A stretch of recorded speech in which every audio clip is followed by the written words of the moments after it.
Ако имахте един шорткът в живота, какво щяхте да си изберете? Да се наспивам за 5 минути. Да имам няколко милиона. За какво ще ги платите тези милиони?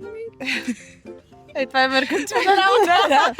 Буквално да си имам в живота спокойствие. То това е най-важно. Да. Добре, а вие? Ами аз по-скоро да мога да минавам през целия трафик свободно, без да закъснявам за никъде. Това също е много добро. Добре, Със страхотно. сигурност. Абсолютно никакъв. Никакъв, не искаш да имаш шорткът. Не. Нищо да не ти се улеснява работата или живота под някаква форма. Не, защо? Че ми трябва шорткът. По-добре така, по-интересно и се чувстваш все едно заслужаваш това, което имаш. В крайна сметка в процеса, който учим това нещо и ние трудно се изграждаме като хора.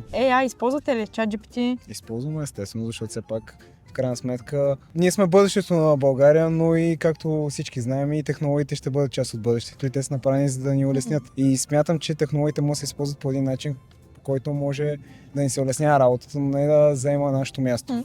Много зависи как използваш технологиите. Така трябва да сме в крак с времето и да не изоставаме. Според мен е тъпо да не използваме тия технологии, тъй като те са създадени все пак за да ни улесняват живота и за да може ние да се занимаваме с другите по-важни неща, които такива технологии не могат да ги свършат. Страхотно. Момчета, много ви благодаря за отговорите. Пожелавам ви лек ден. Благодаря.